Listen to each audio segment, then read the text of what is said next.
आज से नवरात्रि की शुरुआत हो चुकी है। मान्यताओं के अनुसार नवरात्रि के 9 दिन तक मां दुर्गा धरती पर विचरण करती हैं और अपने भक्तों के कष्टों को दूर करती हैं, साथ ही उनकी सारी मनोकामनाएं पूरी करती हैं। नवरात्रि के पहले दिन कलश स्थापना की जाती है और साथ ही मां के नाम की अखंड ज्योति जलाई जाती है। अखंड ज्योति का अर्थ है ऐसी ज्योति जो खंडित ना हो, यानी निरंतर जलती रहे। चलिए आपको बताते हैं नवरात्रि में अखंड ज्योति क्यों जलाई जाती है और इसके क्या फायदे हैं। ऐसी मान्यता है कि अखंड ज्योति जलाने से घर की परिवार की सभी समस्याओं का अंत हो जाता है और घर की नकारात्मक ऊर्जा खत्म होती है और सकारात्मक ऊर्जा का संचार होता है। और जो भी व्यक्ति नवरात्रि में अखंड ज्योति जलाता है उसे मां का आशीर्वाद मिलता है और साथ ही उसके जीवन में हमेशा उजाला रहता है। इसलिए नवरात्रि के पर्व में अखंड ज्योति जलाई जाती है। आपको बता दें कि नवरात्रि के समय अखंड ज्योति जलाने से घर का वातावरण शुद्ध होता है और साथ ही घर में सुख समृद्धि और धन संपदा प्राप्त होती है। एक मान्यता ऐसी भी है कि जिस दीपक की लौ सोने के समान जल रही हो, वो दीपक आपके घर में जीवन में धन धान्य लेकर आता है और आपकी तरक्की का संदेश भी देता है। लेकिन आपको बता दें कि अगर आप अखंड ज्योति जलाते हैं तो ध्यान रखें कि ज्योति हमेशा जलती रहे, क्योंकि ज्योति का बुझना अशुभ माना जाता है। अखंड ज्योति हमेशा शुभ मुहूर्त देखकर ही जलाएं। अखंड ज्योति जलाने के लिए हमेशा शुद्ध और देसी घी का इस्तेमाल करें। अगर आपके पास देसी घी नहीं है तो तिल के तेल का इस्तेमाल करें। इसके साथ ही अखंड ज्योति जलाने के लिए रुई की बाती की जगह कलावे का इस्तेमाल करें और कलावे की लंबाई इतनी रखें कि ज्योति 9 दिनों तक जलती रहे। ज्योति को हमेशा मां के दाईं ओर रखना चाहिए। ज्योति को कभी पीठ दिखाकर नहीं जाना चाहिए। नवरात्रि खत्म होने पर इसे ज्योति को खुद ही बुझाएं। शारदीय नवरात्रि को लेकर इन दोनों मंदिरों में विशेष पूजा अर्चना की जा रही है। श्रद्धालु माता रानी की आराधना में डूबे हैं। वहीं पाठ व तपस्या के जरिए मां को प्रसन्न करने की कोशिश कर रहे हैं। इन सब के बीच राजस्थान के नवगठित बालोतरा जिले में एक भक्त मां को प्रसन्न करने के लिए अपने सिर पर ज्वार उगाकर आराधना में लीन है। माता धुंबड़ा के प्रति इस तरह की आस्था को देखकर हर कोई अचंभित है। साथ ही आलम यह है कि अब माता रानी के प्रति दलाराम की ऐसी आस्था को देख आसपास के लोग उनसे आशीर्वाद लेने के लिए पहुंच रहे हैं। शारदीय नवरात्रि के दिनों में मां की पूजा अर्चना का विशेष महत्व है।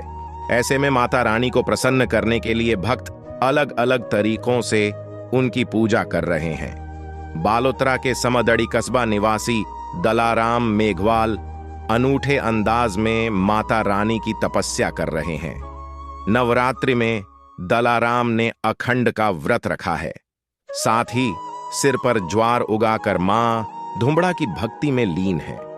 उनकी मां के प्रति इस आस्था को देख सभी दंग हैं। दलाराम मेघवाल बताते हैं कि वो सामान्य किसान परिवार से हैं और कुछ सालों पहले उन्हें कुछ विकट परिस्थितियों का सामना करना पड़ रहा था। इस मुश्किल दौर में उन्होंने मां धुंबड़ा की आराधना शुरू की और नवरात्रि में अखंड नवरात्रि करते हुए परिवार के भरण पोषण के लिए मजदूरी में लग गए। माता रानी की कृपा से उनकी मनोकामनाएं पूरी हुईं। इससे दिन ब दिन उनकी मां के प्रति आस्था बढ़ती चली गई। पिछले 8 सालों से वो प्रत्येक नवरात्रि पर अपने शरीर पर मां के ज्वार उगाने के साथ ही 9 दिनों तक निर्जला व्रत रखकर देवी की आराधना करते हैं। दलाराम ने बताया कि समदड़ी कस्बे के बाईपास रोड पर मां चामुंडा का मंदिर है, जिसमें वो पूजा अर्चना करते हैं। यहाँ मंदिर में मां का आशीर्वाद लेने के लिए रोजाना भक्तों की भीड़ उमड़ रही है। दलाराम कहते हैं कि जो भी भक्त सच्चे मन से माता की आराधना करता है, मां उसकी सभी मुरादें पूरी कर होती हैं।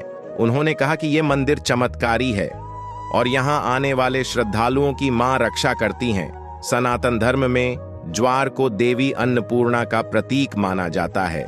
नवरात्रि के पहले दिन यानी कलश स्थापना के साथ ही ज्वार बोया जाता है। ऐसी मान्यता है कि नवरात्रि में ज्वार बोने से देवी प्रसन्न होती हैं। वहीं नवरात्रि के समापन के उपरांत इसे तालाब, नदी या फिर मंदिर में अर्पित कर दिया जाता है। प्रत्येक वर्ष शारदीय नवरात्रि की शुरुआत आश्विन मास की शुक्ल प्रतिपदा तिथि से होती है। इस वर्ष नवरात्रि का शुभारंभ 15 अक्टूबर 2023 से हो रहा है। इस दौरान साधक नवरात्रि का व्रत रखते हैं और अखंड ज्योत जलाते हैं। नवरात्रि के दौरान अखंड ज्योत जलाने का भी विशेष महत्व है। तो आइए जानते हैं अखंड ज्योत जलाने का महत्व और इसके नियम। जल्द ही शारदीय नवरात्रि की शुरुआत होने जा रही है। नवरात्रि के दौरान साधक माता दुर्गा के 9 रूपों की पूजा अर्चना करते हैं, साथ ही व्रत भी रखते हैं।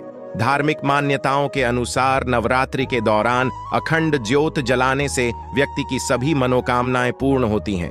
नवरात्रि में विशेष इच्छाओं की पूर्ति के लिए अखंड ज्योति जलाई जाती है। यदि कोई साधक दीपक का पूरे 9 दिनों तक बिना बुझे लगातार ज्योत जलाता है तो उसे अखंड ज्योत कहा जाता है। अगर ये ज्योत लगातार जलती रहे तो इससे माता रानी की कृपा परिवार पर बनी रहती है। वहीं इसका बुझना अशुभ माना गया है, इसलिए 9 दिनों तक अखंड ज्योति का विशेष ध्यान रखा जाता है। जो लोग शारदीय नवरात्रि का व्रत रखते हैं वह प्रतिपदा तिथि से लेकर दशमी तिथि तक अखंड ज्योत अवश्य जलाते हैं।